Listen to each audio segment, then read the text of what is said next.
Let's shift focus now, everyone, to the issues of elections. The Independent National Electoral Commission, INEC, has announced the deregistration of 74 political parties out of the 92 that Nigeria had. According to the electoral umpire, the deregistered parties failed to fulfill the electoral requirements for political parties. Well, the Inter-Party Advisory Council, IPAC, is an umbrella body for all the political parties in Nigeria, is kicking and saying that the action is illegal and is also asking for the reversal of that decision.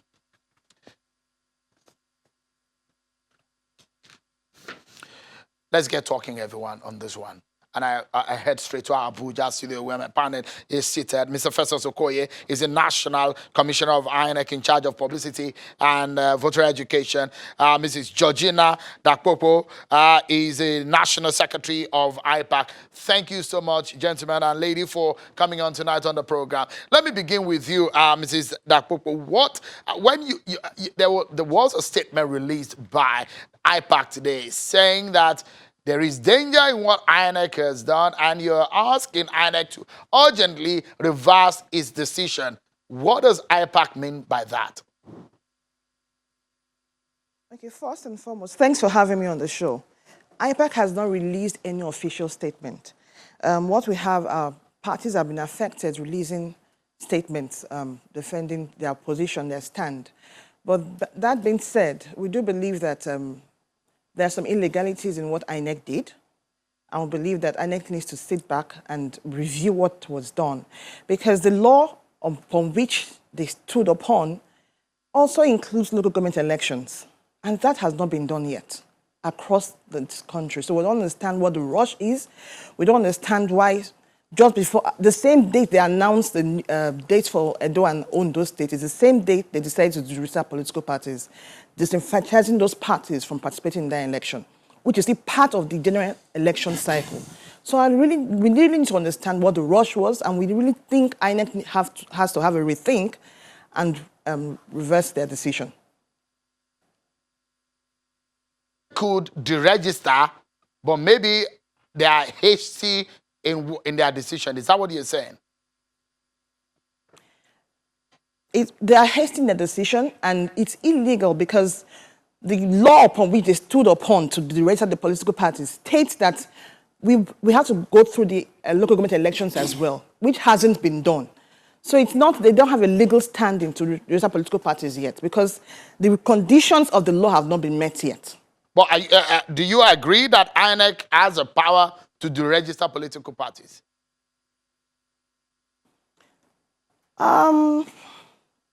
Yes, they do. All right, let me according to the provisions of the Fourth Amendment. Yes. Yeah, let me ask Mr. Okoye, quickly respond to what Mrs. Dakpopo said, that your decision was hasty, and the fact that the leg on which of the law which you stood in that deregistration process was faulty. Well, the commission, as I have pointed out severally, is a public trust. And the commission is also a creation of the Constitution and the law. Whatever we do must be backed by the Constitution, which is the fundamental law of the land, and also must have resonance with the Electoral Act 2010 as amended. Now, Section 225A of the Constitution of the Federal Republic of Nigeria gives the Independent National Electoral Commission the power to deregister political parties that fell off the radar of the threshold prescribed in the said Constitution. And that is exactly what we have done. And most Nigerians support the action of the Independent National Electoral Commission, which is constitutional. What some of the political parties are saying is that we should put the Constitution in abeyance and wait for them in a futuristic projection so that they can contest a future election and then they can meet the provisions of the Constitution. And we are saying that as a public trust, as a public institution, and as persons who have sworn to abide and implement the provisions of the Constitution, we don't have the power, we don't have the right, and we don't have the virus to put the Constitution in abeyance on the basis of a future projection which may or may not even materialize. Mr. Okoye, most of these political parties which you registered before the 2019 elections had only participated in just one cycle of election. Is that fair to give them just a chance to test them, what they can do, and deregister them? Or according to some of them, they've not been given a fair chance to launch themselves as a political entity in the country and get their standing before you remove them and send them packing. The 92 political parties in existence in Nigeria have the same political standing. They have the same political footing. In the commission, we don't recognize small parties, we don't recognize big political parties, because each political party has a certificate of registration issued to that party as a political party. So in the certificate, we do not write that some parties are big parties or some parties are small parties. But I mean, what now, I'm driving at, apologies, Mr. Okoye, what I'm driving out no, is that, I understand you. Well, because if you register a party under 12 months, as a young party, it needs to drive and get its presence and also be able to win election, because if you say they do not have, they have not won election in those and so areas, do they have that opportunity to do so? And that's where some of them are crying that it's unfair on them. Well, constitutionally, there is no young party and there is no old party. What the Constitution says is that if you're a political party, you're a political party. If you are not powerful enough, if you are not strong enough to be a political party, you can remain as a political association and build your structures. But the moment you present yourself and you are registered as a political party, the implication is that you have brought yourself or you have brought your party within the confines and ambit of the Constitution of the Federal Republic of Nigeria. And by Section 225A of the Constitution, you must fulfill the conditions for your registration. And if you fail to fulfill one, or if you fall out of the window in relation to one, you can be deregistered. So the Constitution did not give us a time frame within which to implement these provisions. If it gave us a time frame, it would have been embedded in the Constitution. All right, so Mr. what Okoye, we have done just is a to moment, give effect just a to moment, the provisions of the Constitution. All right, just a moment. We'll take another break. But when we come back, there is a big question, and that's what we'll be discussing next. Is the Edo and Ondo election in danger? More on the deregistration matter, because there are fears that those elections might be null and void. What does that mean? We'll discuss that after this. Thank you so much, everyone, for staying with us.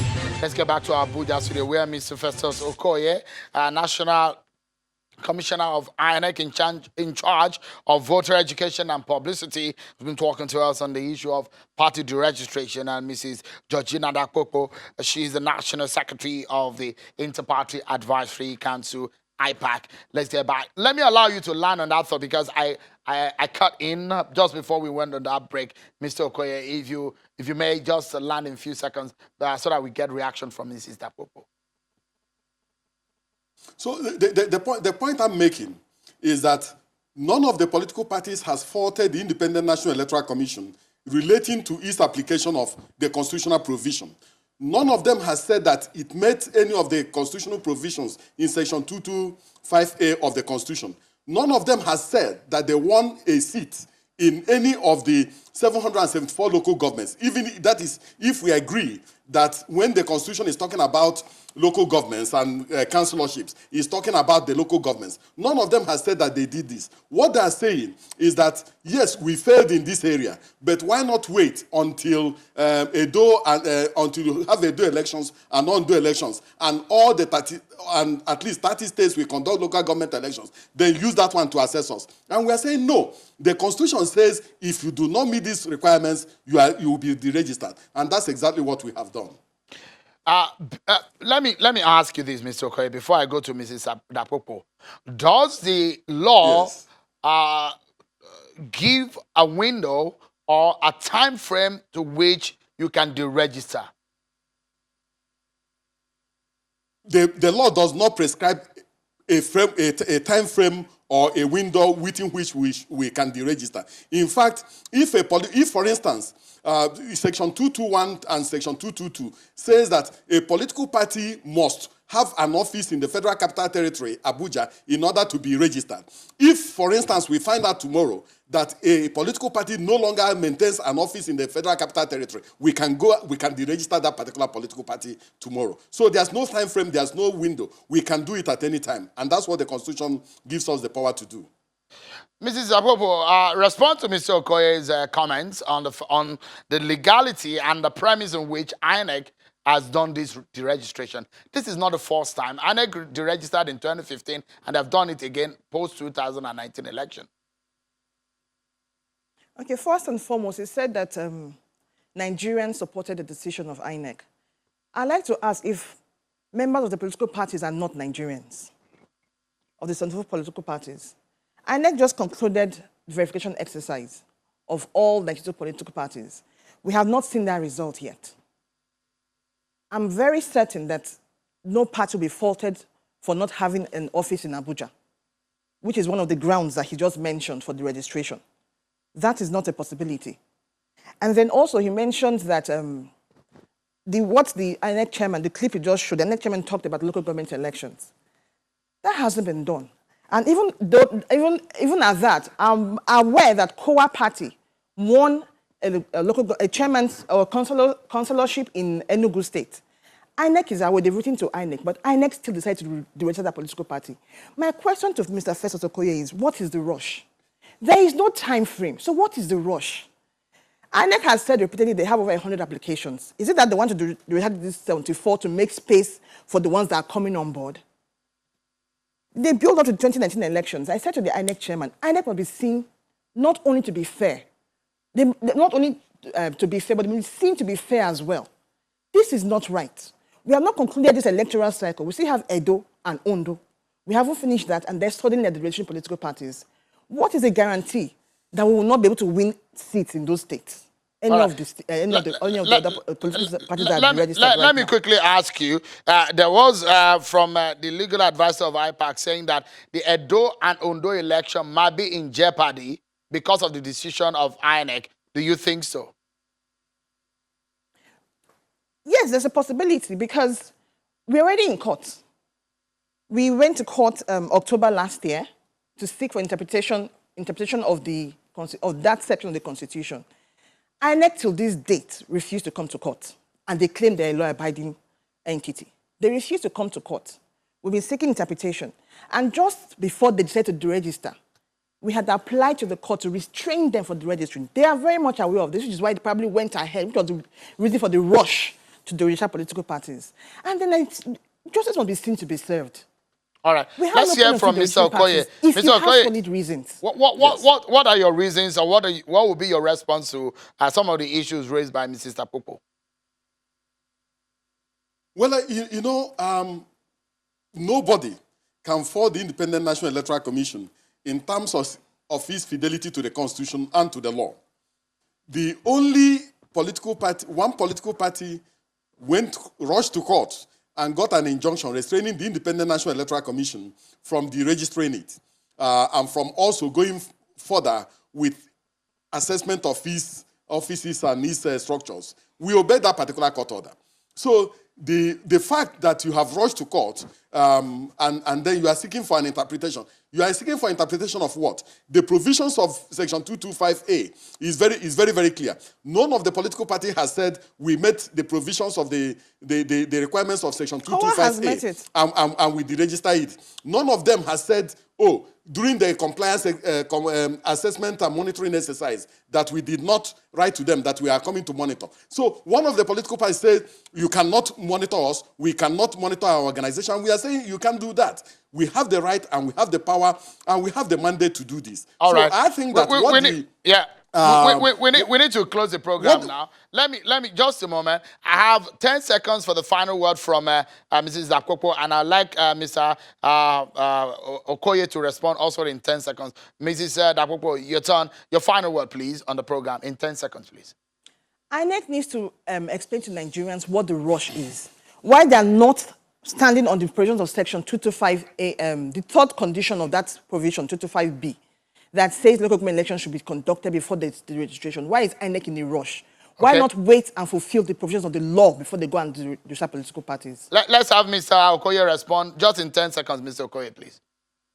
My advice to the political parties that have been deregistered is that they should accept it in good faith. We acted constitutionally, we acted legally, and we also acted in the public interest. So let them remain as political associations and then build their structures. And if they want, the provisions of Section 221 to 222 and the subsequent provisions are still there for them to exploit.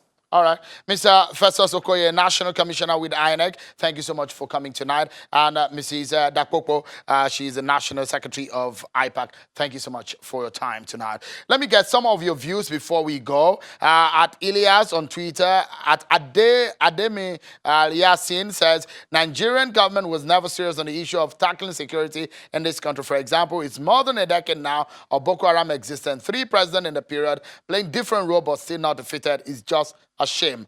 Emperor OBJ at Patrick 4774 T822 says, because of the general atmosphere of mistrust, fear, anxiety, and frenzy in our country, there is need for regional security regardless of the responses from the presidency. And the final tweet that we take on the program is from Yusuf Adebanjo at Yusuf Zone. It says that our national security apparatus is completely overwhelmed by varying security challenges is incontestable. A fierce urgency by critical stakeholders, including the FG, to creatively nurture the emergence of regional security initiative is urgently required. And that's our show for tonight. But before we go, and here is my final word. Tonight, I'm sad because I know the danger of Nigeria not educating its vast young population is a disaster waiting to happen, not in a long time, but a nearest future. I know we are a people who love education, but the figures show that we are a country which hates education. Well, that's a fact. The figures speak for itself. There are about 30 million children of school age in Nigeria, and of that population, an estimated 10 million are out of school on the street aimlessly. As a nation, how do you tell if we are serious about education? Take a look at our yearly budget. Less than 10%, at least in the past 5 years, have been budgeted for education. We have now turned to sending our kids abroad to schools because the local ones are badly managed. In the United States, for example, alone, over 12,000 Nigerians are studying in 2018. What is the state of our facilities? Dilapidated or terribly out of use? On the continent, there are only 4 Nigerian universities in the top 15 universities in Africa, according to Times Higher Education Survey. They say knowledge is power. And yes, it is true that those with the best educations tend to live better, better jobs, more money, and effectively more rights. Remember, the danger is the children you fail to educate today are the trouble of tomorrow. And that is my final word. And that's our show for tonight, everyone. And thanks for watching. I'm Shion Kimale. Enjoy the rest of your evening.